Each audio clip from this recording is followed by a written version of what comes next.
En la noche a las 2, con la penumbra a cuestas y nada que perder. Cuando las buenas costumbres se han ido a la cama, estás a nuestra merced. Somos el Coco, el monstruo del closet, el hombre del costal.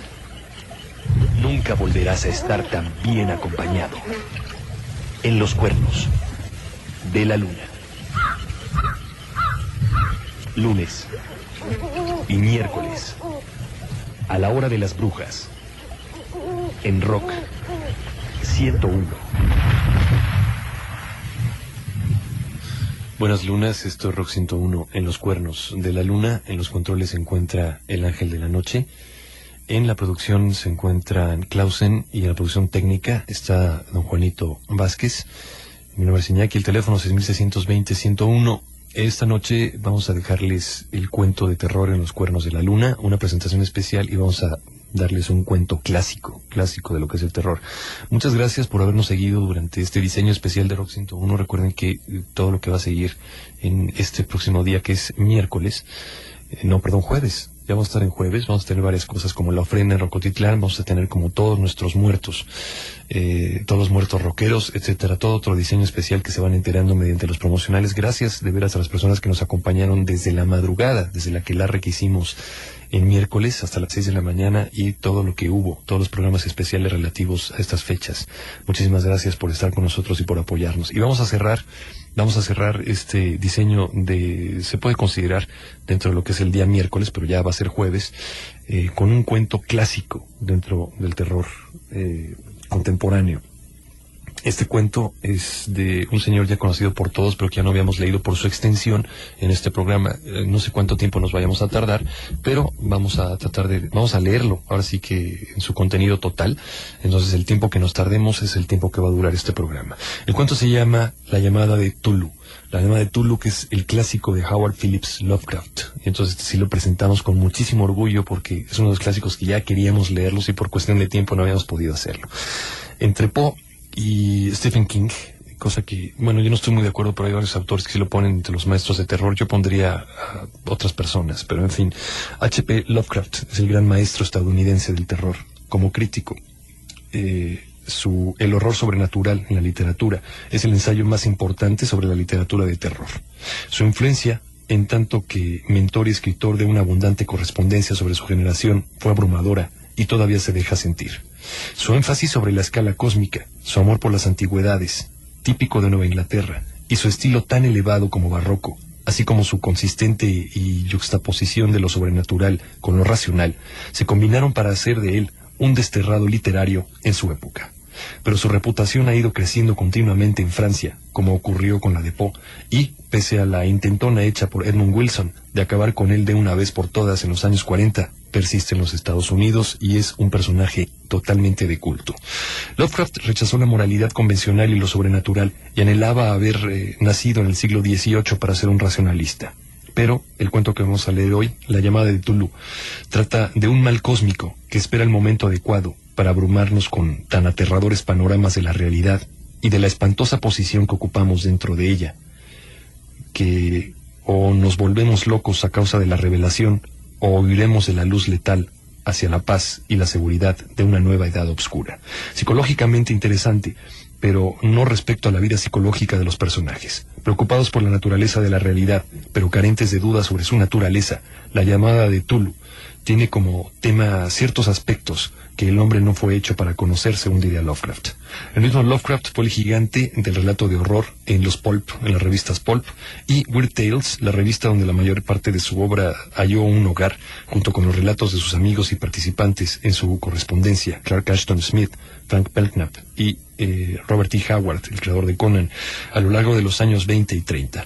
La influencia del círculo Lovecraft fue dominante hasta los años 40 y siguió siendo fuerte en Weird Tales, hasta su desaparición en la década de los 50. A continuación vamos a pasar a leer ya por completo, decimos no sé cuánto tiempo nos vayamos a tardar, pero sí lo vamos a pasar completito, sin censura y sin cortes, La llamada de Tulu de Howard Phillips Lovecraft. Esto es lo que va a dar el epitafio a este contenido oscuro de Rock 101 en este día. Esperamos que les guste, esperamos que se queden con nosotros en este diseño especial que va a culminar el día 3 con la presentación en Rocotitlán de Last Dance. Gracias, vamos con un poco de música y vamos directamente a la llamada de Tulu de Lovecraft.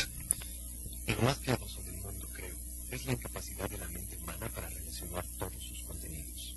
Vivimos en una plácida isla de ignorancia en medio de negros mares de infinitud, y no estamos hechos para emprender largos viajes. Las ciencias, esforzándose cada una en su propia dirección, nos han causado poco daño hasta ahora, pero algún día el ensamblaje de todos los conocimientos disociados abrirá tan terribles perspectivas de la realidad y de nuestra espantosa situación en ella, que o bien enloqueceremos ante tal revelación, o bien huiremos de esta luz mortal y buscaremos la paz y la seguridad en una nueva edad de tinieblas. Los teósofos han sospechado la tremenda magnitud del ciclo cósmico, del que nuestro mundo y el género humano constituyen efímeros incidentes. Han insinuado extrañas pervivencias en términos que helarían la sangre si no quedaran enmascarados por un optimismo complaciente. Pero no es de ellos de quienes me llegó la fugaz visión de Evos prohibidos. Visión que me hace estremecer cuando vuelve a mi memoria para enloquecerme, cuando sueño con ella. Como todas las visiones de la verdad, surgió al igual que un relámpago al encajar, accidentalmente, las piezas separadas. En este caso, un artículo de un periódico atrasado y las notas de un profesor ya fallecido. Espero que nadie más llegue a encajarlas. Desde luego, si vivo, jamás facilitaré intencionalmente un eslabón a tan horrible cadena.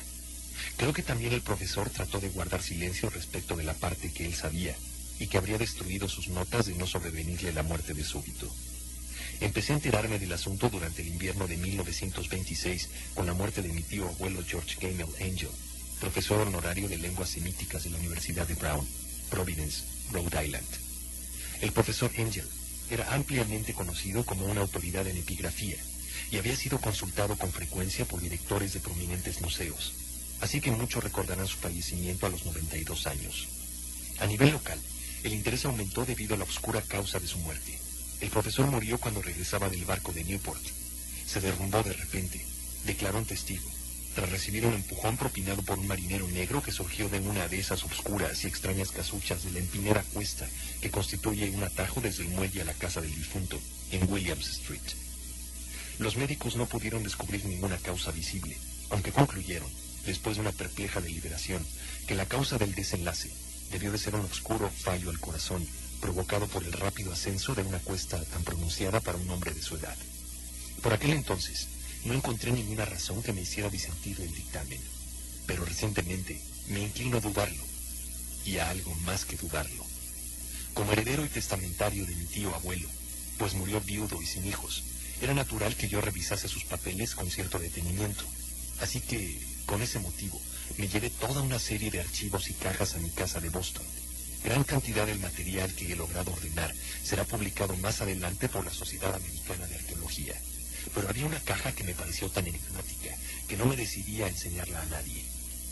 Estaba cerrada y no encontré la llave hasta que se me ocurrió examinar el llavero personal que el profesor llevaba siempre en el bolsillo. Entonces, en efecto, logré abrirla. Y fue para encontrarme tan solo con un obstáculo aún más grande y hermético. Pues, ¿qué significarían el extraño bajorrelieve en arcilla y las notas, apuntes y recortes del periódico que contenía? Se había vuelto mi tío crédulo de las más superficiales imposturas. Decidí buscar al excéntrico escultor responsable de esa aparente turbación de la paz espiritual de un anciano.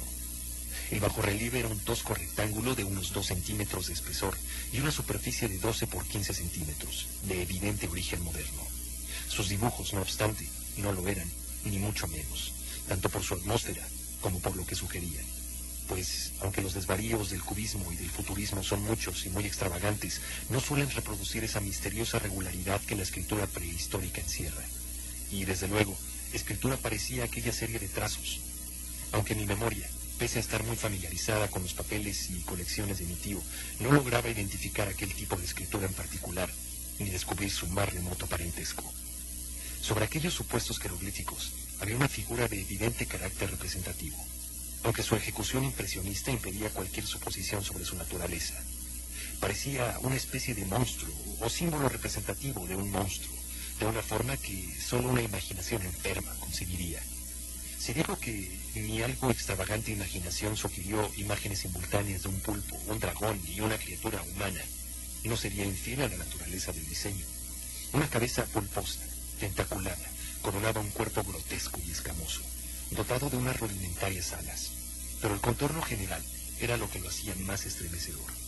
Detrás de la figura, un vago bosquejo de arquitectura ciclópea le servía de fondo. El escrito que acompañaba a esta rareza, aparte del montón de recortes de periódico, estaba redactado con la más reciente letra del profesor Engel, sin la menor pretensión literaria.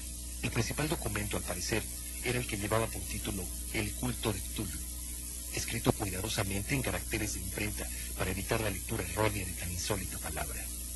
Dicho manuscrito estaba dividido en dos secciones. La primera se titulaba 1925, Sueño y obra ejecutada en sueños, de H.A. Wilcox. 7 tomas, St. Providence, Rhode Island. Y la segunda, informe del inspector John R. Lacrosse, 121 Grenville Street, Nueva Orleans, Luisiana, 1928. Nota sobre la misma y declaración del profesor Webb. Los demás escritos eran todos anotaciones breves, algunas de ellas referidas a extraños sueños de distintas personas. Otras, citas de libros teosóficos y revistas, en particular La Atlántida y la Lemuria Perdida, de W. Scott Elliot.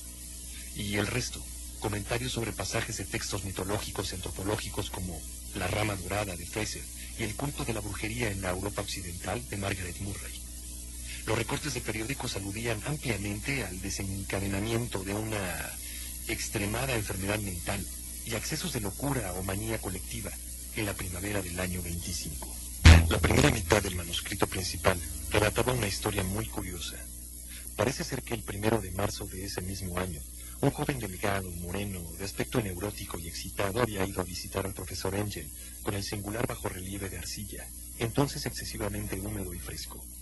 Su tarjeta llevaba el nombre de Henry Anthony Wilcox, y mi tío le había reconocido como el hijo más joven de una excelente familia ligeramente conocida suya, el cual había acabado escultura en la Escuela de Bellas Artes de Rhode Island, viviendo solo en la residencia Fleur de Lis, próxima a dicha institución. Wilcox era un joven precoz, de reconocido genio, pero de gran excentricidad, y había llamado la atención desde niño por las extrañas historias y singulares sueños que tenía por costumbre relatar. Decía de sí mismo que era físicamente hipersensible, pero la gente seria de la antigua ciudad comercial le tenía simplemente por raro. Al casi no relacionarse nunca con sus semejantes, se había ido alejando poco a poco de la visibilidad social, y ahora solo era conocido de un reducido grupo de estetas de otras ciudades. El círculo artístico de Providence, deseoso de preservar su conservadurismo, le había considerado un caso perdido. En esta visita, decía el manuscrito del profesor, el escultor recabó precipitadamente los conocimientos arqueológicos de su anfitrión para que identificara los jeroglíficos de bajo relieve. Hablaba en un tono altisonante y pomposo, que delataba afectación y le enajenaba toda simpatía. Y mi tío le contestó con cierta sequedad, pues el evidente frescor de la tablita presuponía cualquier cosa menos que estuviera relacionada con la arqueología. La respuesta del joven Wilcox, que impresionó a mi tío hasta el punto de recordarla después y consignarla al pie de la letra, fue de una naturaleza tan fantásticamente poética que debió simbolizar su conversación eterna, y que más tarde he observado como característicamente suya. Dijo: es reciente en efecto, pues la hice anoche mientras soñaba con extrañas ciudades, y los sueños son más antiguos que la taciturna Tiro, la contemplativa Esfinge o la jardinada Babilonia. Y entonces comenzó a relatar esa peregrina historia, que de súbito brotó de su memoria dormida y acaparó febrilmente el interés de mi tío. La noche anterior había habido un ligero temblor de tierra, el más fuerte que se había notado en Nueva Inglaterra desde hacía años, y la imaginación de Wilcox se vio hondamente afectada. Una vez en la cama, tuvo un sueño sin precedentes sobre ciudades ciclópeas de gigantescos sillares y monolitos que se erguían hasta el cielo. Resumaban un limo verdoso e irradiaban una aura siniestra de latente horror. Los muros y pilares aparecían cubiertos de jeroglíficos, y desde algún lugar indeterminado de la parte inferior había brotado una voz que no era tal, sino una sensación caótica que solo la fantasía podía transmutar en sonido, pero que el intento de mi tío por traducir en una impronunciable confusión de letras. Tulu, Fam. Ese galimatías fue la clave del recuerdo que excitó y turbó al profesor Engel. Interrogó al escultor con minuciosidad científica y examinó, casi con frenética intensidad el bajorrelieve en el que el joven se había sorprendido a sí mismo trabajando, muerto de frío y en pijama, cuando poco a poco se despertó desconcertado. Mi tío atribuyó a su avanzada edad, dijo después Wilcox, su lentitud en reconocer los jeroglíficos y el dibujo.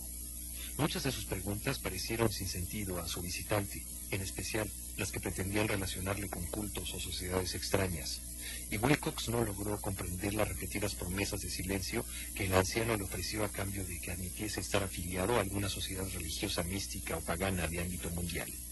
Cuando el profesor Engel se convenció de que el escultor ignoraba por completo todo culto o sistema de ciencia críptica, accedió a su visitante con peticiones de que le mantuviese al corriente de sus nuevos sueños. Su petición produjo ciertos frutos, pues a partir de la primera entrevista, el manuscrito registraba diarias visitas del joven, durante las cuales le contaba fragmentos espantosos de fantasías nocturnas, cuyo contenido se relacionaba siempre con algún terrible escenario ciclópeo de oscura y resumante piedra, con una voz o llamada subterránea que gritaba con monotonía en forma de enigmáticos impulsos sensitivos imposibles de describir. Los dos sonidos que se repetían con más frecuencia son los que podrían transcribirse por las palabras Tulu y Rye. El 23 de marzo, proseguía el manuscrito, Wilcox dejó de acudir, y al preguntar por él en la residencia, el profesor se enteró de que le había dado una oscura especie de fiebre y había regresado a casa de su familia en la calle Waterman. Había empezado a gritar por la noche, con lo que despertó a otros artistas que vivían en el edificio, y desde entonces alternaba su estado entre periodos de inconsciencia y de delirio. Mi tío telefoneó a la familia de inmediato, y a partir de entonces siguió el caso de cerca, acudiendo con frecuencia al despacho del doctor Toby, en la calle Thayer. El médico que le atendía, al parecer, la mente febril del joven repetía cosas extrañamente con insistencia, y el médico se estremecía cada vez que hablaba de ellas. No solo repetía lo que había soñado al principio, sino que aludía a un ser gigantesco que tenía kilómetros de estatura y caminaba o avanzaba pesadamente. En ningún momento describió a este ser completamente, pero por las palabras frenéticas que el doctor Toby recordaba, el profesor se convenció de que debía ser la misma criatura monstruosa que había tratado de representar en su escultura. Cada vez que el joven aludía a este ser, añadió el doctor, era el preludio de una recaída en su letargo. Su temperatura, cosa rara, no pasaba casi nada de lo normal, pero su estado parecía deberse más a una fiebre violenta que a un trastorno mental. El 2 de abril, a eso de las 3 de la tarde, cesaron súbitamente todos los síntomas de enfermedad en Wilcox. Se incorporó en la cama, asombrado de encontrarse en su casa, ignorante por completo de cuanto le había sucedido en sueños o en la realidad desde la noche del 22 de marzo. Declarado sano por el médico, regresó a su residencia a los 3 días, pero ya no le sirvió de ninguna ayuda al profesor Engel. Con su recuperación, todos sus sueños extraños desaparecieron, y tras una semana de anotar observaciones triviales sobre visiones completamente ordinarias, mi tío dejó de consignar sus nocturnas figuraciones. Aquí terminaba la primera parte del manuscrito, pero las alusiones a ciertas notas dispersas me dieron mucho que pensar. Tanto que solo el arraigado escepticismo que entonces constituía mi filosofía puede explicar mi persistente desconfianza con respecto al artista. Las notas a que me refiero describían los sueños de diversas personas durante el mismo periodo en que el joven Wilcox había tenido sus extrañas visiones. Mi tío, al parecer, había iniciado rápidamente una dilatada encuesta entre casi todos los amigos a quienes podía interrogar, sin pecar de indiscreto, pidiéndoles que le contasen sus sueños y le facilitasen los detalles de cualquier visión excepcional que hubiese tenido con anterioridad. La información recibida era muy variada, pero en definitiva debió de conseguir más respuestas de las que un hombre corriente habría podido manejar sin ayuda de un secretario. No conservó la correspondencia original, pero sus notas constituían una síntesis de lo más completa y significativa. Las personas corrientes y hombres de negocios, la tradicional sal de la tierra de Nueva Inglaterra, dieron un resultado casi completamente negativo. Aunque aparecieron casos dispersos aquí y allá de inquietantes aunque imprecisas impresiones nocturnas, siempre entre el 23 de marzo y el 2 de abril, periodo de delirio del joven Wilcox, los hombres de ciencia no se sintieron muy afectados. Si bien 4 de los casos describían vagas visiones de extraños paisajes, y uno de ellos atribuía al miedo a algo anormal. Fue de los artistas y poetas de quienes recibió las respuestas más interesantes, y comprendió el pánico que se habría desencadenado de haber podido ellos mismos comparar notas. Dado que no existían las cartas originales, deduje que el compilador O bien les había hecho preguntas específicas, o bien había dirigido la correspondencia con el fin de corroborar lo que personalmente había decidido ver.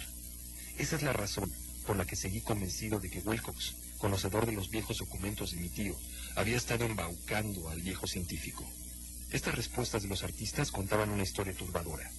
Del 28 de febrero al 2 de abril, muchos tuvieron sueños muy extraños, que alcanzaron su máxima intensidad durante el periodo de delirio del escultor. Una cuarta parte narraba escenas y sonidos parecidos a los descritos por Wilcox, y algunos confesaron haber experimentado un gran miedo ante un ser abominable. Un caso, que las notas describían con énfasis, resultaba particularmente triste. El sujeto, un arquitecto muy conocido con afición a la teosofía y al ocultismo, se volvió loco de repente el día que el joven Wilcox sufrió un ataque, y murió unos meses más tarde, con gritos incesantes que le salvaron de cierta criatura escapada del infierno. De haber dejado a mi tío la referencia nominal de estos casos, en vez de reducirlos a números, yo habría intentado alguna comprobación. De este modo, en cambio, solo pude seguir la pista de unos cuantos. Todos, sin embargo, corroboraron plenamente las notas. A menudo me he preguntado si todos aquellos a quienes el profesor había interrogado se sentirían tan intrigados como estos. Es mejor que jamás hayan llegado a saber la explicación. Las de prensa, como ya he dicho, referían casos de pánico, manía y excentricidad durante dicho período. El profesor Engel debió de emplear una oficina de recortes, pues el número de extractos era enorme y, además, procedían de todas las partes del mundo. Uno hablaba de un suicidio en Londres durante la noche, en que un hombre se había levantado de la cama y arrojado por la ventana, luego de lanzar un grito espantoso. Otro era una carta incoherente dirigida a un periódico sudamericano, en la que un fanático auguraba un espantoso futuro por las visiones que había tenido. Otro era un despacho procedente de California. Parecía ser que una colonia de teósofos empezó a vestirse en masa con ropas blancas para cierto glorioso acontecimiento que nunca llegaba, mientras que otras noticias de la India hablaban con bastante cautela de una grave agitación entre los nativos, ocurrida a finales de marzo. Las orgías del vudú se habían multiplicado en Haití, y las agencias africanas de noticias hablaban de murmullos de presagios. Los oficiales estadounidenses, con destino en Filipinas, habían observado la inquietud de algunas tribus en ese mismo tiempo, y algunos policías neoyorquinos habían sido atropellados por orientales histéricos la noche del 22 al 23 de marzo. En el oeste de Irlanda también corrían rumores insensatos, y un pintor llamado Arthur Bonneau colgó un blasfemo paisaje onírico en el Salón de Primavera de París, en el año 26. Por otra parte, los disturbios registrados en los manicomios fueron tan numerosos que solo un milagro pudo impedir que el cuerpo médico advirtiese extraños paralelismos y extrajese confusas conclusiones. En suma, se trataba de una escalofriante colección de noticias, y aún hoy no comprendo qué sequedad racionalista me impulsó a desecharlas. Pero estaba convencido de que el joven Wilcox había temido noticias de unos casos anteriores citados por el profesor. Los acontecimientos anteriores, que movieron a mi tío a dar tanta importancia al sueño y al bajorrelieve del escultor, constituían el tema de la segunda parte de su largo manuscrito. Al parecer, el profesor Engel había visto con anterioridad la infernal silueta de la anónima monstruosidad. Había estudiado los desconocidos jeroglíficos y había oído los siniestros vocablos que podrían traducirse por la palabra Tulu, encontrándolo todo tan horriblemente relacionado que no es extraño que acosara al joven Wilcox con preguntas y precisiones de fechas. Esa experiencia anterior había tenido lugar 17 años antes, en 1908, cuando la Sociedad Americana de Arqueología celebró su congreso anual en St. Louis. El profesor Engel, debido a su autoridad y sus méritos, había desempeñado un destacado papel en todas las deliberaciones, lo cual hizo que se viera abordado por varios extranjeros que aprovecharon su ofrecimiento para aclarar las preguntas y problemas que le quisieron formular. El jefe de ese grupo de extranjeros, que se convirtió pronto en centro de atención de todo el Congreso, era un hombre de aspecto ordinario y mediana edad, llegado de Nueva Orleans, en busca de cierta información que no había podido conseguir de fuentes locales. Se llamaba John Raymond Lagras y era inspector de policía. Llevaba consigo el objeto motivo de su viaje, una estatuilla de piedra, de grotesco y repulsivo aspecto, muy antigua en apariencia, cuyo origen no acertaba a determinar. Esto no significaba que el inspector Legras tuviera el más mínimo interés por la arqueología. Al contrario, su deseo de saber era debido a consideraciones puramente profesionales. La estatuilla, ídolo, fetiche o lo que fuese, había sido confiscado unos meses antes en los pantanos boscosos del sur de Nueva Orleans, durante una incursión para disolver una supuesta sesión de vudú. Y tan extraños y horribles eran los ritos relacionados con ella, que la policía no pudo por menos de comprender que acababan de dar con un obscuro culto, desconocido por completo para ellos, e infinitamente más diabólico que los más tenebrosos ritos de los círculos de vudú africanos. No pudieron averiguar nada sobre su origen, aparte de las disparatadas e increíbles historias arrancadas por la fuerza a los miembros del vudú capturados. De ahí los deseos de la policía de acudir a algún arqueólogo que pudiera ayudarles a identificar el espantoso símbolo y, a través de este, seguir la pista de culto hasta su fuente. El inspector Legras no se esperaba la impresión que su ofrecimiento causó. La aparición del objeto bastó para provocar una tensa excitación en los científicos que, de inmediato, se congregaron en torno a la estatuilla para contemplar la pequeña figura cuya rareza y abismal antigüedad hacían vislumbrar perspectivas insospechadas y arcaicas. Aquel terrible objeto no aparentaba pertenecer a ninguna escuela escultórica conocida, aunque parecían haberse inscrito los siglos, y hasta los milenios, en su obscura y verdosa superficie. La figura que finalmente pasó de mano en mano para ser examinada con cuidadoso detenimiento tenía unos 20 centímetros de altura y estaba artísticamente labrada. Representaba un monstruoso de contornos vagamente antropomorfos, aunque con cabeza de octópodo, y cuyo rostro era una masa de palpos, un cuerpo de aspecto gomoso y cubierto de escamas, garras prodigiosas en las extremidades traseras y delanteras y unas alas estrechas en la espalda. Ese ser, que parecía dotado de una perversidad espantosa y antinatural, evidenciaba una pesada corpulencia y descansaba sobre un bloque rectangular o pedestal cubierto de caracteres indescifrables. Las puntas de las alas rozaban el borde posterior del bloque. La figura ocupaba el centro, mientras que las largas y curvadas garras de las 4 patas plegadas llegaban al borde delantero y colgaban 1/4 de la altura del pedestal. Tenía la cabeza de cefalópodo inclinada hacia adelante, de suerte que los extremos de los tentáculos faciales rozaban el dorso de las enormes zarpas posadas sobre las rodillas levantadas. La impresión general que producía era de vida anormal y del más penetrante pavor, dado su origen absolutamente desconocido. Su inmensa, espantosa e incalculable edad era innegable. Sin embargo, no parecía tener relación con ningún tipo conocido de arte perteneciente a los albores de la civilización, ni, desde luego, con ningún otro tiempo. Diverso e ignorado, el mismo material del que estaba hecho era un misterio. Aquella piedra jabonosa, verdinegra, con sus doradas e iridiscentes manchas y estrías, resultaba desconocida para la geología y la mineralogía. Los caracteres de la base eran igualmente desconcertantes, y ninguno de los miembros del Congreso, a pesar de que constituían una representación de expertos de medio mundo, y cada uno, una autoridad en este campo, pudo aportar la más ligera idea del parentesco lingüístico. Tanto figurilla como material pertenecían a algún remoto y distinto de la humanidad, tal como la conocemos. Algo que, de manera estremecedora, sugería viejos e impíos ciclos de vida en los que no participaba nuestro mundo y nuestras concepciones. Sin embargo, mientras algunos de los miembros movían la cabeza y confesaban su impotencia ante el problema del inspector, un hombre de la reunión confesó que tanto la monstruosa figura como la escritura le resultaban vagamente familiares, y a continuación contó con cierta timidez un extraño incidente que conocía. Esta persona era el fallecido William Channing Webb, profesor de antropología de una universidad de Princeton y explorador de no poca reputación. El profesor Webb había participado 48 años antes en una expedición a Groenlandia e Islandia en busca de inscripciones rúnicas que no pudo descubrir. Y cuando se hallaba en la costa occidental de Groenlandia, tropezó con una extraña y degenerada tribu de esquimales cuya religión, una rara forma de culto al diablo, les había hecho estremecer por sus deliberadas ansias de sangre y su repulsión. Era una fe poco conocida por los demás esquimales, a la que aludían con un escalofrío, y decían que provenía de edades inconcebiblemente remotas, aún anteriores a los comienzos del mundo.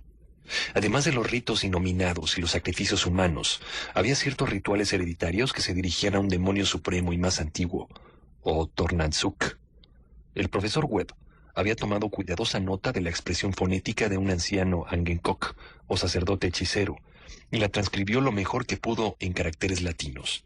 Pero ahora, lo más importante era el fetiche que ese culto adoraba, alrededor del cual danzaban sus adeptos cuando la aurora boreal se derramaba por encima de los acantilados de hielo, Se trataba, declaró el profesor, de un bajorrelieve en piedra, formado por una figura horrenda y una especie de escritura críptica. Y por lo que él podía decir, guardaba un rudimentario paralelismo con los rasgos esenciales de la bestial criatura que constituía el centro de atención de toda la asamblea. Estos datos, acogidos con asombro y duda por los miembros allí reunidos, parecieron excitar al inspector Legras, quien de inmediato empezó a asediar al profesor con preguntas. Dado que había copiado una invocación ritual de los adoradores de los pantanos que sus hombres habían arrestado, rogó al profesor que tratara de recordar lo mejor que pudiese las palabras de los esquimales diabolistas. A continuación, siguió una exhaustiva comparación de detalles y un silencio espantoso cuando el detective y el científico coincidieron en la virtual identidad de frases en dos rituales demoníacos separados por una distancia de tantos mundos. Lo que en definitiva habían entonado los hechiceros esquimales y los sacerdotes de los pantanos de Luisiana a sus ídolos era algo muy parecido a esto. Deducidas las separaciones entre vocablos de las tradicionales pausas en la frase al cantar en voz alta, Pok-nglu, mngru, nafk, tulu, rlie, wa, nagl, totng. Legras tuvo más suerte que el profesor Webb, pues algunos de sus prisioneros le habían revelado el significado de esas palabras. La frase decía así, más o menos. En su morada de Rlie, Tulu, muerto, aguarda soñando. Y a continuación, en respuesta a una insistente petición general, relató, lo más detalladamente posible, su experiencia con los adoradores de los pantanos, y les contó una historia a la que ahora me doy cuenta, mi tío debió de conceder suma importancia. Tenía cierta semejanza con los sueños más absurdos y disparatados de los teósofos y mistificadores, y revelaba un asombroso grado de imaginación cósmica, jamás sospechada en una sociedad de parias y de mestizos. El 1 de noviembre de 1907, la policía de Nueva Orleans había recibido una frenética llamada de los pantanos, la región situada al sur de la laguna. Los colonos, gente primitiva en su mayoría, pero afables descendientes de los hombres de Jean Lafitte, se sentían presa de un insuperable terror a causa de algo desconocido que les había sorprendido en la noche. Al parecer, era un rito vudú, pero de una naturaleza más terrible que los conocidos hasta entonces por ellos. Y desde que el incesante batir del tam-tam empezó en el corazón de los negros bosques, donde ningún habitante se aventuraba, habían desaparecido algunas mujeres y niños. Se oían gritos enloquecedores y alaridos demenciales, cánticos estremecedores y el inquieto crepitar de infernales llamas.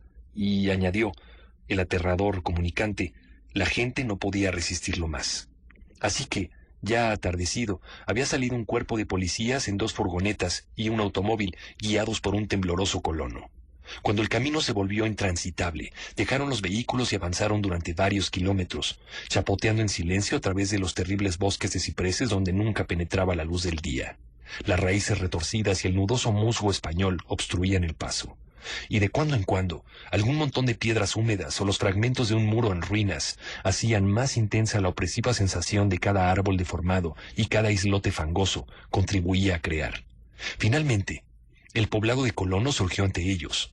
Una miserable agrupación de cabañas cuyos histéricos habitantes salieron presurosos y se apiñaron alrededor de los balanceantes linternas. El apagado batir de los tams-tams se oía ahora en la lejanía. Y a intervalos prolongados, cuando el viento soplaba en dirección hacia ellos, se escuchaba un alarido aterrador. Un resplandor rojizo parecía filtrarse a través de la pálida maleza, más allá de las interminables avenidas de la negrura del bosque. A pesar de la repugnancia a quedarse solos otra vez, los colonos se negaron a dar un paso más hacia el escenario del impío culto, de modo que el inspector Legras y sus 19 hombres se sumergieron, sin nadie que les guiase, en las negras sendas de horror que ninguno de ellos había hollado jamás. La región en que penetraba la policía tenía tradicionalmente una fama maligna, y en su mayor parte no había sido explorada por el hombre blanco. Existían leyendas sobre un lago secreto jamás contemplado por ojos humanos, en el que habitaba un inmenso ser informe, blancuzco, semejante a un pólipo y de ojos refulgentes. Y en voz baja, los colonos decían que había demonios con alas de murciélago que surgían volando de las cavernas para adorarle a medianoche. Afirmaban que estaba allí antes que de Leverville, antes que la Salle, antes que los indios, y antes incluso que las saludables bestias y aves de los bosques. Era una pesadilla, y verle significaba la muerte. pero se aparecía en sueños a los hombres, y eso bastaba para mantenerles alejados. La actual orgía vudú se desarrollaba en efecto en los límites de esta zona execrable. Aún así, el paraje era bastante malo, y quizá eso, más que los espantosos gritos e incidentes, era lo que había aterrorizado a los colonos. Solo la poesía o la locura podían hacer justicia a los ruidos que los hombres de Legras oyeron al abrirse paso a través de las negras ciénagas hacia el rojo resplandor y los apagados sones del tam-tam. Hay calidades vocales que son propias del hombre y calidades vocales características de los animales, y nada hay más terrible que oír una de ellas cuando su fuente de sonido se halla en la otra. La furia animal y la licencia orgiástica se elevaban a unas alturas demoníacas, con aullidos y graznidos extáticos que se desgarraban y reverberaban a través de aquellos bosques tenebrosos como tempestades de pestilencia surgidos de los abismos del infierno. De vez en cuando, los incoherentes gritos cesaban, y se elevaba un coro de voces para entonar la horrenda fórmula ritual. Ngluy, Ngl, Nafr, Tulu, Rilye, Ra, Nagl, Tutang. Por fin, los hombres llegaron a un lugar donde los árboles eran más escasos, y de repente vieron ante sí el espectáculo. 4 de ellos se tambalearon, 1 se desmayó, y 2 prorrumpieron en gritos frenéticos que, por fortuna, la demente cacofonía apagó. Legras roció con agua el rostro del hombre desmayado. Después, todos contemplaron el espectáculo, hipnotizados por el horror. En un claro natural del pantano había una isla cubierta en hierba, con unas 50 áreas de extensión, vacía de árboles y relativamente seca. En ella saltaba y se contorsionaba la más indescriptible horda de humana deformidad que nadie, a no ser un cima o una angarola, sería capaz de plasmar. Despojados de toda indumentaria, aquella horda híbrida bramaba, rugía y se contorsionaba alrededor de una monstruosa hoguera de forma circular. En su centro, al rasgarse de cuando en cuando la cortina de las llamas, se veía un gran monolito de granito de unos 2,5 metros de altura. En la parte superior, desproporcionadamente pequeña, descansaba la maléfica estatuilla. En 10 cadalzos erigidos en espacios regulares, formando círculo en torno a las llamas, colgaban cabeza abajo los cuerpos desfigurados de los desdichados colonos que habían desaparecido. Dentro de este círculo, los adoradores saltaban, rugían y giraban en masa de izquierda a derecha en una interminable bacanal entre el círculo de cuerpos y el círculo de fuego. Puede que solo fuera producto de la imaginación o del eco lo que indujo a uno de los hombres, un español excitable, a creer que había oído respuestas antifonales del ritual desde algún punto lejano, no iluminado, más al interior del bosque de antigua leyenda y horror. Este hombre, José de Gálvez, a quien fui a ver e interrogar más tarde, tenía una imaginación exagerada. En efecto, incluso llegó a insinuar que había oído el batir de unas alas enormes y que vio el brillo de unos ojos fulgurantes y un bulto blancuzco y montañoso más allá de los lejanos árboles. Pero supongo que habría oído demasiados rumores supersticiosos de los nativos. De hecho, la horrorizada pausa de los hombres fue de corta duración. El deber era ante todo. Y aunque debía de haber cerca de un centenar de celebrantes mestizos, los policías sacaron sus armas y se internaron con decisión en la repulsiva Baraúnda. Durante 5 minutos, el tumulto que se produjo fue indescriptible. Hubo golpes, disparos y carreras, pero, al final, Legras pudo contar 47 prisioneros, a los que obligó a vestirse apresuradamente y formar fila entre sus policías. 5 de los celebrantes murieron, y otros 2, heridos de gravedad, fueron transportados en improvisadas parihuelas por sus camaradas prisioneros. La imagen del monolito, por supuesto, fue cuidadosamente retirada y confiscada por Legras. Examinados en el cuartel de la policía, tras un viaje agotador, todos los prisioneros resultaron ser de muy baja condición, mestizos y trastornados a nivel mental. La mayoría eran marineros, entre ellos negros y mulatos, casi todos oriundos de las islas occidentales o portugueses procedentes de las islas de Cabo Verde, que daban cierto matiz vudú a ese heterogéneo culto. Pero, tras las primeras preguntas, se puso de manifiesto que dicho culto era muchísimo más antiguo que el fetichismo negro. A pesar de su ignorancia y degradación, esas criaturas sostenían, con sorprendente coherencia, la idea central de su repugnante culto. Adoraban, dijeron, a los grandes primordiales, que eran muy anteriores a la aparición del hombre, y habían llegado al joven mundo desde el cielo. Estos primordiales se habían retirado al interior de la tierra y bajo el mar, pero sus cuerpos muertos revelaron secretos al primer hombre, mediante sueños, el cual instauró un culto que jamás había muerto. Este era ese culto. y los prisioneros dijeron que había existido y existiría siempre, ocultándose en alejados yermos y parajes retirados de todo el mundo, hasta el tiempo en que el gran sacerdote Cthulhu saliese de su tenebrosa morada en la poderosa ciudad sumergida de R'lyeh y sometiese a la tierra bajo su poder una vez más. Algún día vendría, cuando los astros fueran favorables, y el culto secreto estaría siempre allí, dispuesto a liberarlo. Entretanto, nada más podían decir. Se trataba de un secreto que ni aun la tortura podía arrancarles. La humanidad no era la única clase de seres con conciencia sobre la tierra, pues había formas que surgían de las tinieblas para visitar a los pocos fieles. Pero esas no eran los grandes primordiales. Ningún ser humano había visto jamás a los primordiales. El ídolo esculpido representaba al gran Cthulhu. Aunque nadie podía decir si los demás eran o no semejantes a él. Nadie era capaz de descifrar ahora la antigua escritura, si bien se transmitían cosas oralmente. El cántico ritual no era el secreto. Este no se expresaba jamás en voz alta. El cántico significaba solo esto. En su morada de R'lyeh, Cthulhu muerto, aguarda soñando. Solo 2 de los prisioneros fueron declarados mentalmente sanos y ahorcados. A los demás les trasladaron a diversas instituciones. Todos negaron haber participado en los homicidios rituales y afirmaron que las muertes habían sido perpetradas por los Alas Negras, llegados desde su inmemorial refugio en el Bosque Encantado. Pero no hubo manera de sacar en claro una descripción coherente de esos misteriosos aliados. Lo que la policía pudo averiguar se debió, sobre todo, a un mestizo casi centenario llamado Castro, el cual pretendía haber tocado extrañas puertas en sus viajes y haber hablado con los inmortales dirigentes del culto en las montañas de China. El viejo Castro recordaba fragmentos de una espantosa leyenda que haría palidecer las lucubraciones de los teósofos y presentaban al hombre y al mundo como algo reciente y efímero. Hubo milenios en que la tierra estuvo gobernada por otros seres que habitaron en inmensas ciudades. Sus vestigios, le habían contado los chinos inmortales, se encontraban aún en forma de piedras ciclópeas en las islas del Pacífico. Habían muerto miles y miles de años antes de la aparición del hombre en la tierra, pero había artes que podían hacerlo revivir cuando los astros volvieran a la correcta posición en el cielo de la eternidad. Habían venido, en efecto, de las estrellas y habían traído sus imágenes consigo.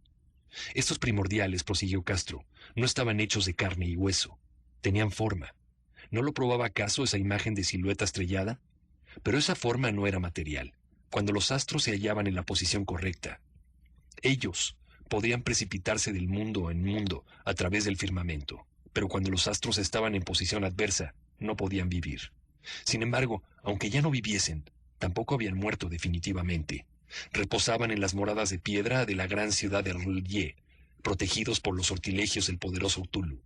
Aguardaban una gloriosa resurrección, el día en que los astros y la tierra estuviesen una vez más preparados para ellos. Pero aún entonces, alguna fuerza del exterior debería ayudarles a liberar sus cuerpos. Los encantamientos que les conservaban intactos les impedían, asimismo, realizar el movimiento inicial, y solo podían reposar despiertos en la oscuridad y pensar, mientras transcurrían incontables millones de años. Todos ellos sabían qué ocurriría entre tanto en el universo, pues su lenguaje era telepático. Aún ahora hablaban en sus tumbas. Cuando, después de infinitos caos, los primeros hombres aparecieron, los grandes primordiales hablaron a los más sensibles modulando sus sueños, pues sólo así podía llegar su lenguaje a las mentes orgánicas de los mamíferos. Luego, prosiguió Castro en voz baja, esos primeros hombres instituyeron un culto en torno a pequeños ídolos que los primordiales les mostraron, ídolos traídos desde las oscuras estrellas en edades lejanas. Ese culto jamás moriría, hasta que las estrellas volvieran a su correcta posición y los sacerdotes secretos sacaran al gran Cthulhu de su tumba para revivir a sus vasallos y recobrar su dominio sobre la tierra.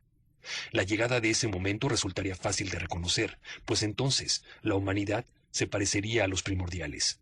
Será libre y salvaje, estará más allá del bien y del mal, arrojará a un lado las leyes y la moral.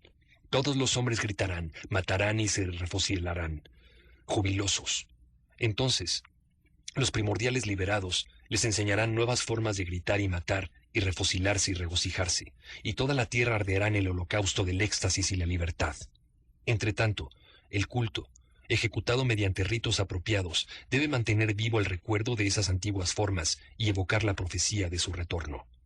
En otros tiempos, algunos escogidos habían hablado en sueños con los primordiales que descansaban en sus tumbas, Pero después, algo había ocurrido. La gran ciudad de piedra de R'lyeh, con sus monolitos y sepulcros, se había hundido bajo las olas, y las aguas profundas, henchidas de un misterio primitivo, impenetrable aún para el pensamiento, habían interrumpido la espectral comunicación. Pero el recuerdo no había muerto, y los altos sacerdotes decían que la ciudad surgiría otra vez, cuando los astros fuesen favorables. Entonces, los negros espíritus de la tierra saldrían, mohosos y sombríos, y propagarían los rumores recogidos en las cavernas de los olvidados fondos de los mares. Pero, de esto último, el viejo Castro no se atrevió a hablar mucho. Cayó de repente, y no hubo medio de persuasión ni astucia que lograran sonsacarle nada más al respecto.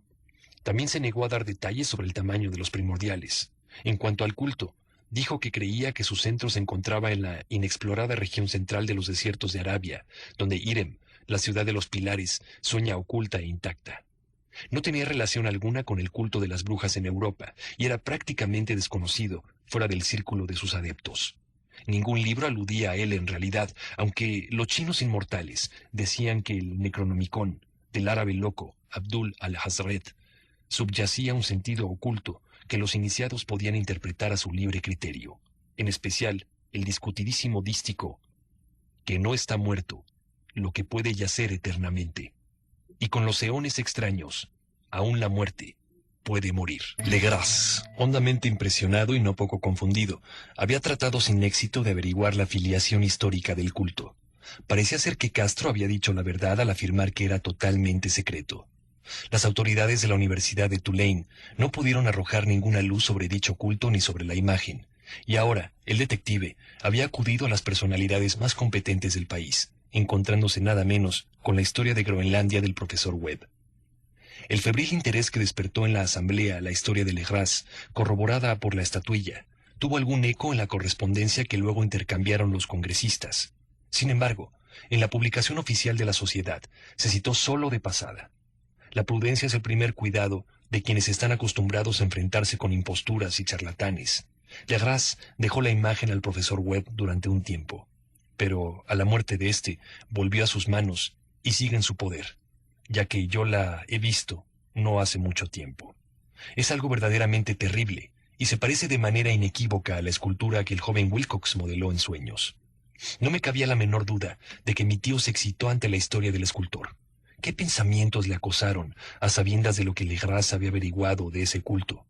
Al contarle a un joven sensible que había soñado no solo la figura y los exactos jeroglíficos de la imagen encontrada en el pantano y de la tableta de Groenlandia, sino que, además, había oído en sus sueños 3 palabras de la fórmula que pronunciaban tanto los satánicos esquimales como los mestizos de Luisiana. Desde luego, era natural que el profesor Angel iniciara una investigación minuciosa, aunque yo sospechaba personalmente que el joven Wilcox había oído hablar del culto e inventado una serie de sueños para acrecentar el misterio a costa de mi tío. Los relatos de los demás sueños, junto con los recortes coleccionados por el profesor, constituían una sólida corroboración de la historia del joven, pero mi acendrado racionalismo y la extravagancia de todo este asunto me llevaron a adoptar lo que me pareció la conclusión más palmaria. Así que, después de estudiar con atención el manuscrito y cotejar las notas teosóficas y antropológicas con el informe de Legras, hice un viaje a Providence, Rhode Island, para ver al escultor y decirle lo que pensaba de él por haber embaucado, de una forma tan descarada, a un sabio de tan avanzada edad. Wilcox vivía aún solo en la residencia Fleur de Lis, en la calle Thomas, horrenda imitación victoriana de la arquitectura bretona del siglo XVII, con su fachada de estuco en medio de amables casas coloniales, a la sombra del más fino campanario georgiano que pudiera verse en los Estados Unidos. Le encontré trabajando en sus habitaciones, y por las obras que tenía allí, descubrí que su genio era profundo y auténtico. Creo que dentro de un tiempo figurará entre los grandes decadentes, pues ha logrado plasmar en barro y en mármol esas pesadillas y fantasías que Arthur Machen evoca en su prosa y Clark Ashton Smith ha hecho visibles en verso y en pintura. Moreno, endeble y de aspecto algo descuidado, se volvió con languidez al llamar yo y me preguntó qué deseaba. Todo ello sin levantarse de su silla. Cuando le dije quién era, manifestó cierto interés, pues mi tío había despertado su curiosidad al estudiar sus extraños sueños, aunque nunca se había explicado la razón de su estudio. Yo no le aclaré demasiado el asunto y traté de sonsacarle contacto. Me bastó poco tiempo para convencerme de su absoluta sinceridad, pues me habló de los sueños de un modo que nadie podía tergiversar. Tanto los sueños como su residuo subconsciente habían influido en su arte hondamente, y me enseñó una morbosa escultura cuyos contornos casi me hicieron estremecer por su obscura potencia sugestiva. No recordaba si había visto el original de esa criatura, a no ser en su propio bajorrelieve que modelara en sueños, pero sus perfiles habían surgido de sus manos como si nada. Sin duda se trataba de la forma gigantesca que tanto la atormentara en su delirio. Después aclaró que él no sabía nada del misterioso culto, aparte de lo que las incansables preguntas de mi tío le habían permitido intuir. Volví a mi intento de averiguar de qué manera pudo haber recibido las horribles impresiones. Habló de sus sueños de un modo casi poético, haciéndome ver con terrible intensidad la húmeda ciudad ciclópea de piedras verdosas y cubiertas de limo, cuya geometría, dijo extrañamente, era errónea por entero, y oír con aterrada expectación la incesante, semimental llamada que surgía de la tierra. Tulu, tkun, Tulu, tkun. Esas palabras formaban parte de aquel espantoso ritual que hablaba del sueño vigilante de Tulu muerto en la cripta de piedra de R'lyeh. Y sentí una honda impresión, a pesar de mis convicciones racionales. Wilcox, estoy seguro, había oído hablar del culto de alguna manera casual, y lo había debido de olvidar poco después en medio de la masa de sus igualmente inquietantes lecturas y figuraciones. Más tarde, en virtud de su acusada impresionabilidad, debió de encontrar la expresión subconsciente en sus sueños, en el bajorrelieve y en la terrible estatua que ahora yo tenía delante. De modo que su impostura había sido involuntaria. El joven era, a la vez, un poco afectado y descortés, la clase de carácter que nunca me ha gustado, pero ahora yo estaba dispuesto a admitir su genio y su honestidad. Me despedí amistosamente de él y le deseé todos los éxitos a su prometedor talento. El asunto del culto seguía fascinándome, y a veces me imaginaba a mí mismo alcanzando fama mundial al averiguar sus orígenes y relaciones. Visité Nueva Orleans, hablé con Legras y otros sobre aquella antigua redada. Vi la espantosa imagen y hasta interrogué a los mestizos prisioneros que aún vivían. El viejo Castro, por desgracia, había fallecido hacía unos años. Lo que escuché entonces de viva voz, aunque en realidad no fue más que una confirmación de lo que mi tío había escrito, excitó de nuevo mi interés. Tuve la seguridad de que me hallaba sobre la pista de una auténtica, secreta y antigua religión cuyo descubrimiento me convertiría en un antropólogo de renombre. Mi actitud era materialista todavía, como aún quisiera que lo fuese, y deseché, con la más inexplicable perversidad mental, la coincidencia de las transcripciones de sueños con los extraños recortes coleccionados por el profesor Angel. Entonces empecé a sospechar algo, y ahora temo saber. Y es que la muerte de mi tío no fue natural, ni mucho menos. Se cayó en un estrecho callejón que ascendía del barrio marinero, donde los mestizos extranjeros pululan, tras un empujón sin importancia de un marinero negro. Yo no olvidaba la mezcla de sangre y las ocupaciones marineras de los miembros del culto de Luisiana, y no me hubiera sorprendido averiguar la existencia de métodos secretos y agujas envenenadas, hace tiempo conocidas, y tan crueles como los misteriosos ritos. Es cierto que Legras y sus hombres no han sido molestados, pero en Noruega cierto marinero, que había visto ciertas cosas, ha muerto. ¿No podría ser que hubiesen llegado a oídos siniestros las averiguaciones de mi tío, tras haber recogido la información del escultor? Creo que el profesor Angel murió porque sabía demasiado, o porque probablemente estaba a punto de sacar a la luz demasiadas cosas.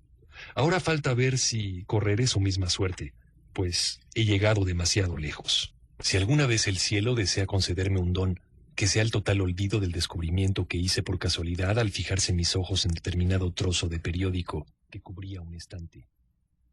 Era un ejemplar atrasado del australiano Sydney Bulletin, del 18 de abril del año 25, y no tenía nada que llamase mi atención en mi rutina diaria. Incluso había escapado a la agencia de recortes que en esas fechas andaba recogiendo ávidamente material para mi tío. Yo había abandonado casi por completo mis investigaciones sobre lo que el profesor Angel llamaba culto de Tulu, y había ido a visitar a un científico amigo de Patterson en Nueva Jersey, conservador de un museo local y mineralogista de renombre. Al examinar un día los ejemplares de reserva, amontonados en desorden en los estantes de una estancia de la parte trasera del museo, me fijé en una extraña fotografía que traía una de las hojas de periódico extendidas debajo de las piedras.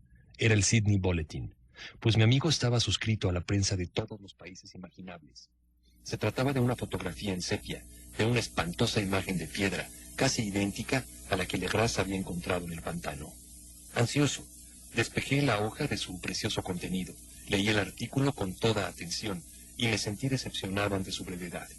Lo que sugería, sin embargo, era sumamente significativo para mi poco animada investigación. Lo recorté con cuidado, dispuesto a ocuparme de él de inmediato. Decía lo siguiente: misterioso hallazgo de un buque abandonado en alta mar. El Vigilant llega a puerto remolcando un yate armado de Nueva Zelanda. Un superviviente y un muerto encontrados a bordo. Historia de una desesperada batalla con muertes en alta mar. El marinero rescatado se niega a dar detalles de tan extraña experiencia. Misterioso ídolo encontrado en su posesión. Se inician las investigaciones. El carguero Vigilant de la compañía Morrison, procedente de Valparaíso, Chile, ha atracado esta mañana en los muelles de Darling Harbour, trayendo a remolque, desmantelado y con graves averías, pero fuertemente armado, el yate de vapor Alert de Dunedin, Nueva Zelanda, el que avistó el 12 de abril a 34 grados 21 minutos latitud sur y 152 grados 17 minutos longitud oeste, con un superviviente y un muerto a bordo. El Vigilant había zarpado de Valparaíso el 25 de marzo y el 2 de abril se vio obligado a desviarse considerablemente hacia el sur debido a fuertes temporales que provocaban olas de excepcional altura. El 12 de abril avistó el buque a la deriva. Al principio parecía abandonado, pero luego descubrieron a bordo a un superviviente en estado de delirio y a un hombre que llevaba muerto más de una semana. El superviviente tenía apretado entre sus manos un horrible ídolo de piedra de origen desconocido, de unos 30 centímetros de alto, cuya procedencia tiene confundidas a las autoridades de la Universidad de Sydney y de la Royal Society y del Museo de College Street, y que el superviviente declaró haber encontrado en la cabina del yate en una pequeña hornacina. Este hombre, tras recobrar el sentido, contó una historia de lo más extraña de piratería y muertes. Se trata de un noruego llamado Gustav Johansen, de cierta cultura, el cual iba como segundo piloto en la goleta de 2 palos. Emma, de Auckland, que había zarpado con destino a El Callao el 20 de febrero, servida por una dotación de 11 hombres. La Emma, dijo, se demoró y fue desviada bastante en su rumbo hacia el sur por una gran temporal el 1 de marzo. El 22 de ese mismo mes se cruzó con el Alert en 49 grados 51 minutos latitud sur, 128 grados 34 minutos longitud oeste, tripulado por un grupo de polinesios y mestizos mal encarados y extraños. El capitán Collins se negó a obedecer la orden de virar en redondo y la extraña tripulación abrió fuego contra la goleta sin previo aviso con un cañón de gran peso que forma parte del armamento del yate. Los hombres de la Emma pusieron resistencia, dijo el superviviente, y aunque la goleta comenzó a hundirse al ser alcanzada por los disparos recibidos debajo de la línea de flotación, se las arreglaron para acercarse al enemigo y abordarlo. En la cubierta del yate se entabló una lucha, viéndose obligados a matar a todos sus tripulantes, pese a su número ligeramente superior por su repugnante aunque torpe manera de luchar. 3 hombres de la Emma, incluidos el capitán Collins y el primer piloto Green, murieron. Los 8 restantes, bajo el mando del segundo piloto Johansen, siguieron navegando en el yate capturado, reanudando su rumbo original para ver la razón de que les hubiera ordenado virar en redondo. Al día siguiente desembarcaron en un islote, aunque este no figuraba en sus cartas de navegación. Allí murieron 6 de los hombres, aunque Johansen se muestra extrañamente reservado acerca de esta parte del relato. Solo dice que se cayeron por una quebrada. Más tarde, él y un compañero subieron a bordo del yate y trataron de gobernarlo, pero el temporal les barloventeó el 21 de abril. Desde ese día hasta el 12 de abril en que fue rescatado, recuerda poco, y ni siquiera sabe cuándo murió William Bryden, su compañero. La muerte de Bryden no revela otra causa aparente que la excitación o las privaciones. Los cables recibidos de Dunedin informan que el Alert era muy conocido allí como barco mercante y que tenía mala fama. Su tripulación estaba compuesta por un extraño grupo de mestizos cuyas frecuentes reuniones y excursiones nocturnas a los bosques habían despertado no poca curiosidad. Tras la tormenta y los temblores de tierra del 1 de marzo, se hizo a la mar apresuradamente. Nuestro corresponsal en Auckland afirma que la Emma y su tripulación gozaban de una excelente reputación y describe a Johansen como un hombre serio y digno de toda estima. El almirantazgo iniciará una investigación sobre todo este asunto y presionará a Johansen para que se muestre más explícito de lo que ha hecho hasta ahora. Y esto fue el contenido de la nota. Esto era todo. Además de la fotografía de la infernal imagen. Sin embargo, ¿qué cantidad de ideas suscitó en mi mente? Tenía datos preciosísimos sobre el culto de Tulu, que probaban que contaba con extraños seguidores tanto en el mar como en tierra. ¿Qué motivo impulsaría a la híbrida tripulación a ordenar a la Emma que diese media vuelta, mientras ellos navegaban con su espantoso ídolo? ¿Cuál era la desconocida isla en la que 6 de los tripulantes de la Emma murieron y sobre la que tan reservado se mostraba el piloto Johansen? ¿Que habría averiguado ya el almirantazgo? ¿Y qué sabía del repulsivo culto de Dunedin? Y lo más sorprendente, Qué profunda y natural relación de datos era esta, que daba una maligna y ya innegable significación a los diversos sucesos consignados con tan meticulosidad por mi tío. El 1 de marzo, el temporal y el terremoto tuvieron lugar. El Alert y su repulsiva tripulación habían zarpado precipitadamente de Dunedin, como si hubiesen sido llamados por otra parte de la tierra. Los poetas y los pintores habían empezado a soñar una extraña ciudad ciclópea, mientras un joven escultor modelaba en sueños la forma terrible de Tulu. El 23 de marzo, la tripulación de la goleta Emma desembarcó en una isla desconocida y dejó 6 hombres muertos en ella. Y en esa misma fecha, los sueños de los hombres de acusada sensibilidad adquirieron una mayor intensidad y se vieron atormentados por el temor de la malévola persecución de un monstruo gigantesco, al tiempo que un arquitecto enloquecía y un escultor era presa del delirio. ¿Y qué pensar de la tormenta del 2 de abril, fecha en que todos los sueños sobre la húmeda ciudad cesaron y Wilcox quedó libre de la esclavitud de la extraña fiebre? Y de aquellas alusiones del viejo Castro sobre los sumergidos, estelares primordiales, y sobre su reino venidero, su culto fiel y su dominio de los sueños. ¿Acaso vacilaba yo al borde de un abismo de horrores cósmicos, insoportables para las fuerzas humanas? Si era así, entonces se trataba de horrores mentales tan solo, pues de algún modo la monstruosa amenaza que había empezado a asediar el espíritu de los hombres quedó paralizada el 2 de abril. En Auckland me enteré de que Johansen había regresado de Sydney con el cabello blanco, tras un interrogatorio poco convincente, y que poco después vendió la casa que tenía en la calle Oeste y embarcó con su esposa de vuelta a su viejo hogar en Oslo, Noruega. De su tremenda experiencia no contó a sus amigos más que lo que ya había dicho a los oficiales del almirantazgo, y todo lo que ellos pudieron hacer fue fácilmente su dirección en Oslo. Después de eso viajé hasta Sydney y hablé, sin resultado, con los marineros y los miembros del tribunal del vicealmirantazgo. Vi el Alert en el circular quay de la bahía de Sydney, pero su casco no me dijo nada. La imagen acurrucada, con su cabeza de pulpo, cuerpo de dragón, alas escamosas y jeroglíficos en el pedestal, se conservaban en el museo de Hyde Park.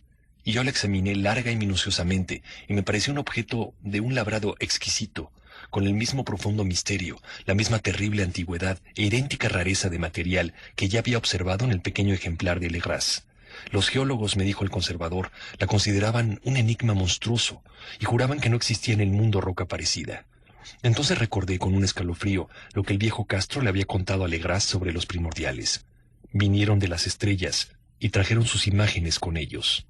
Después viajé a Oslo, Noruega, y descubrí que la casa de Johansen se hallaba situada en la ciudad vieja del rey Harald Hardrada, que conservó el nombre de Oslo durante los siglos en que la ciudad más grande se disfrazaba con el nombre de Cristianía. Hice un breve viaje en taxi y llamé con el corazón palpitante a la puerta de un cuidado y antiguo edificio de enjalberdada fachada. Una mujer de rostro triste, vestida de negro, respondió a mi llamada. En un inglés vacilante, me informó que Gustav Johansen había fallecido. No había sobrevivido mucho tiempo a su regreso, dijo su esposa, pues desde su experiencia en el mar, en el año 25, estaba quebrantado. No le había confiado a ella más que lo que había dicho públicamente, pero tenía un largo manuscrito sobre asuntos técnicos, decía él, en inglés, con el evidente propósito de salvaguardarle a ella del peligro de una lectura casual. Cuando paseaba por un callejón próximo a la Dardena de Gothenburg, un paquete de viejos periódicos le cayó encima desde la ventana de un ático y le derribó. De inmediato 2 marineros indios le ayudaron a ponerse de pie, pero había muerto antes de que pudiese llegar la ambulancia. Los médicos no encontraron una causa adecuada que justificase su muerte y la atribuyeron a una deficiencia del corazón y a su debilidad. Sentí en mis entrañas la mordedura de ese terror tenebroso que nunca me abandonará, ya hasta que yo muera también, accidentalmente o como sea. El convencer a la viuda de mi relación con los asuntos técnicos de su marido fue suficiente para que me autorizara el acceso a su manuscrito. Me llevé el documento y comencé a leerlo en el barco que me trasladaba de regreso a Londres. Era una historia simple, desordenada, un diario redactado de memoria en el cual él trataba de consignar día a día aquel viaje espantoso. No me es posible transcribirlo textualmente a causa de su obscuridad y sus redundancias, pero haré un resumen para explicar la razón de que el sonido del agua con los costados del barco se me hiciera tan insoportable, hasta el punto de tener que taponarme los oídos con algodones. Johansen, gracias a Dios, no lo sabía todo. aun cuando había visto la ciudad y el monstruo, pero yo no volveré a dormir en paz, mientras recuerde los horrores que acechan constantemente detrás de la vida, en el tiempo y el espacio, y las impías blasfemias venidas de las más antiguas estrellas que sueñan bajo el mar, conocidas y favorecidas por un culto de pesadilla, deseoso de liberarlas sobre nuestro planeta tan pronto como un temblor de tierra haga surgir de nuevo a su monstruosa ciudad de piedra a la luz del sol. El viaje de Johansen había empezado tal como él había declarado al vicealmirantazgo. La goleta Emma había zarpado con lastre de Auckland el 20 de febrero y sentido toda la fuerza del temporal originado por el terremoto que debió de sacar del fondo del mar los horrores que invadieron los sueños de los hombres. Recuperado el control, el barco proseguía con normalidad, cuando el Alert le salió al encuentro el 22 de marzo. Comprendí el sentimiento del piloto cuando tuvo que describir el bombardeo y hundimiento de su nave. Hablaba de los atezados adoradores del demonio que tripulaban el Alert con significativo horror. Había en ellos algo abominable que hacía que su exterminio pareciese casi un deber, y Johansen manifestaba una auténtica sorpresa ante la acusación de crueldad lanzada contra su grupo durante el curso de la encuesta judicial.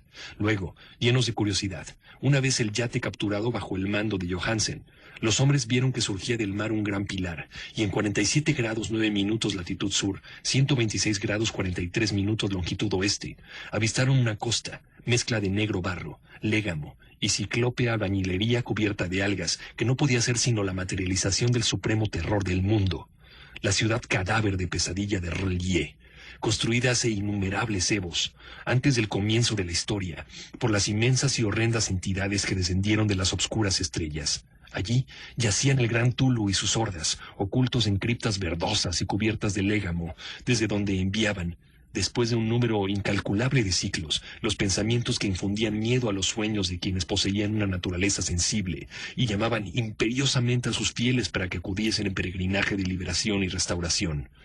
Johansen nunca llegó a sospechar todo esto, pero bien sabe Dios que había visto bastante. Creo que las aguas solo emergió una simple cima de montaña, la horrenda ciudadela que coronaba el monolito en donde el gran Tulu estaba enterrado.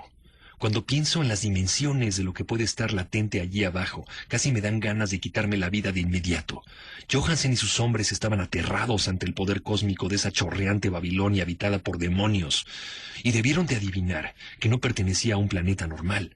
El terror ante las increíbles proporciones de los bloques de verdosa piedra, ante la vertiginosa altura del gran monolito labrado y ante la turbadora identidad de las colosales estatuas y bajorrelieves con la extraña imagen encontrada en la hornacina del Alert, se hace patéticamente visible en cada línea de la aterrada descripción del piloto. Sin tener idea del futurismo, Johansen llevó a cabo algo muy semejante al hablar de la ciudad.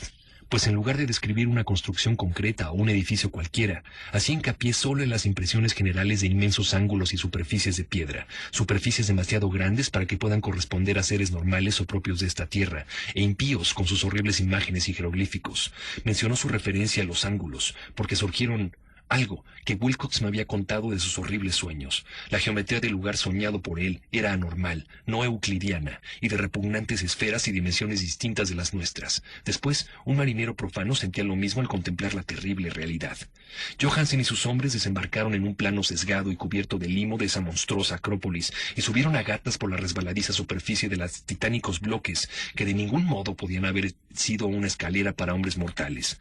El mismo sol del cielo parecía deformado al atravesar los polarizadores miasmas que emanaban de aquella perversión empapada de mar, y trazaba la amenaza y la incertidumbre que acechaban de soslayo en aquellos ángulos localmente esquivos de roca tallada, en los que una segunda mirada descubría una concavidad donde antes había visto una convexidad. Un terror indeterminado se apoderó de todos los exploradores, antes de llegar a ver otra cosa que rocas y limo y algas. Por sí mismo, cada uno hubiera echado a correr, de no haber temido la burla de los demás. Así que, muy poco convencidos, buscaron, en vano, como quedó demostrado, algún recuerdo que llevarse. El portugués Rodríguez trepó hasta el pie del monolito y gritó que había encontrado algo. Los demás le siguieron y miraron con curiosidad la inmensa puerta labrada en el aura familiar bajorrelieve del dragón cefalópodo. Era, escribía Johansen, como una gran puerta de granero, y les pareció puerta por los adornos del dintel, umbral y jambas, aunque no pudieron determinar si estaba horizontal como una trampa o inclinada como la puerta exterior de una bodega. Como Wilcox había dicho, la geometría de ese lugar era totalmente errónea. Uno no podía estar seguro de que el mar y el suelo fuesen horizontales, de ahí que la relativa posición de todo lo demás pareciese fantasmalmente variable. Bryden empujó la puerta en varios lugares sin resultado. Luego, Donovan palpó delicadamente sus bordes, presionando cada punto por separado. Subió muy despacio por la grotesca piedra esculpida, o sea, puede decirse que subía si es que la piedra no estaba en definitiva horizontal, y los hombres se preguntaban cómo una puerta, por grande que fuese, podía hacerlo tanto. En ese momento, el descomunal panel empezó a ceder hacia el interior, girando sobre la juntura de arriba, y vieron que la piedra estaba contrapesada. Donovan se deslizó o subió de algún modo hacia abajo o a lo largo de la jamba y se unió a sus compañeros. Todos contemplaron el extraño retroceso de la monstruosa puerta esculpida. En esa prismática fantasía de distorsión, la piedra se movía de manera anormal, en diagonal, de modo que parecía transgredir todas las leyes de la materia y la perspectiva. La abertura dejó ver una obscuridad casi material.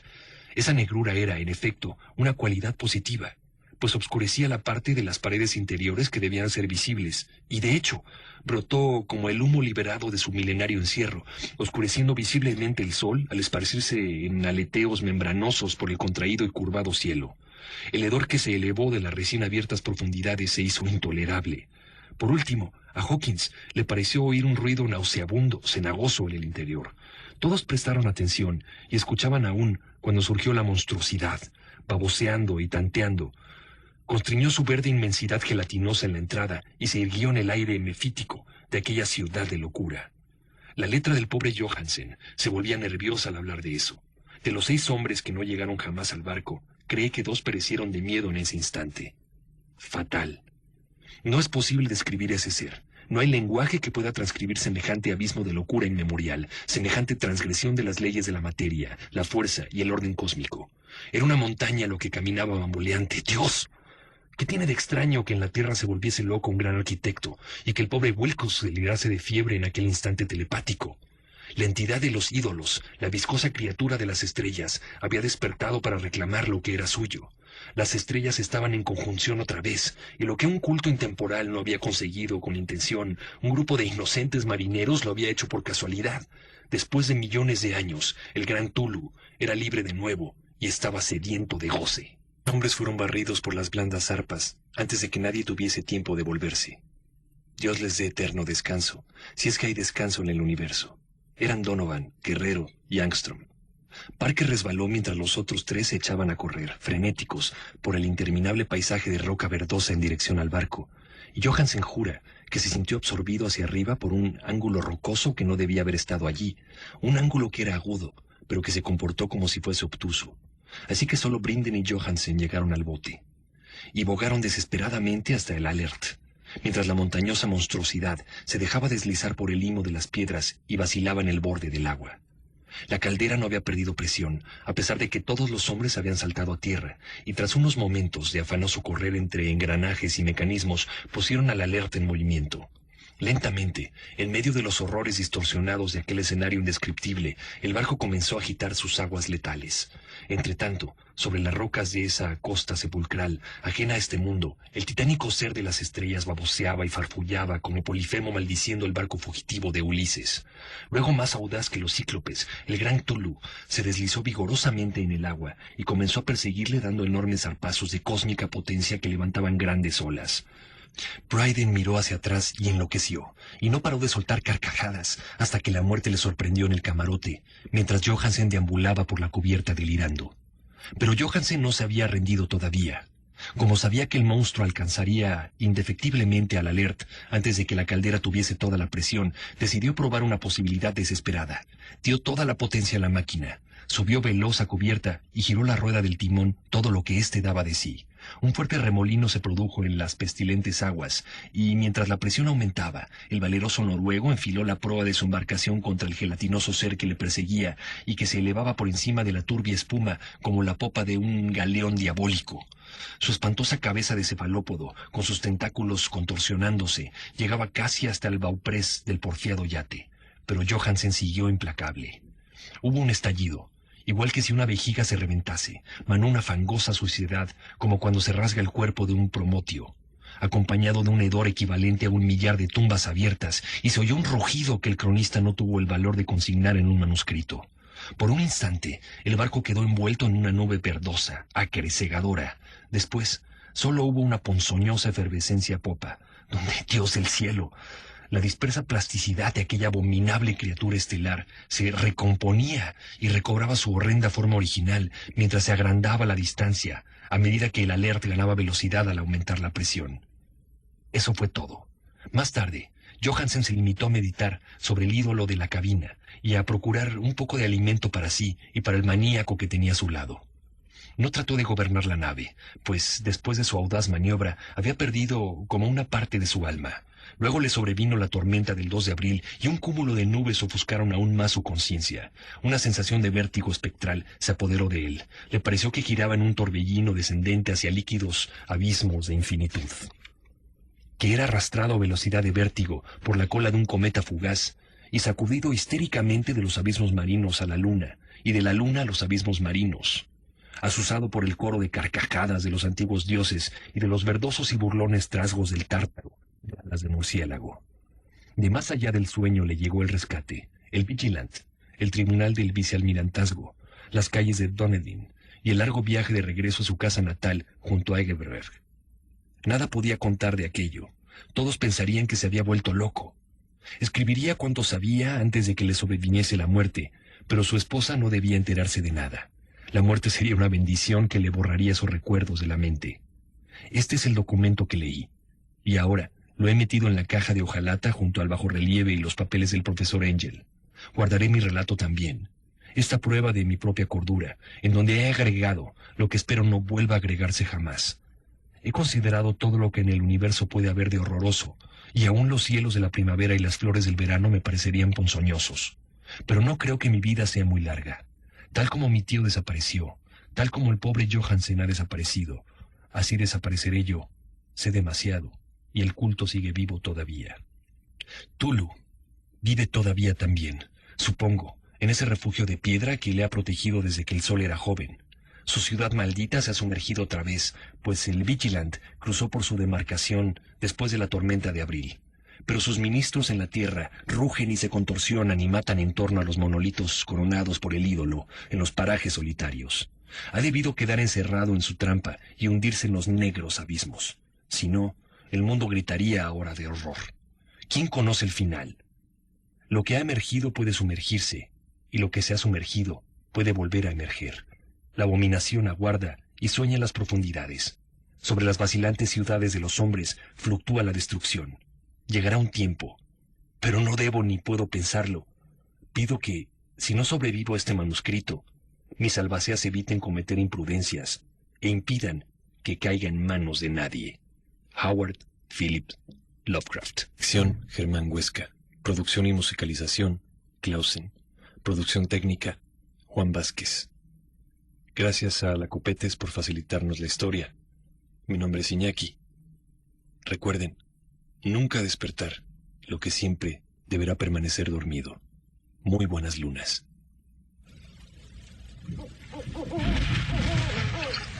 En la noche a las 12, con la penumbra a cuestas y nada que perder. Cuando las buenas costumbres se han ido a la cama, estás a nuestra merced. Somos el coco, el monstruo del closet, el hombre del costal. Nunca volverás a estar tan bien acompañado. En los cuernos de la luna. Lunes y miércoles, a la hora de las brujas, en Rock 101.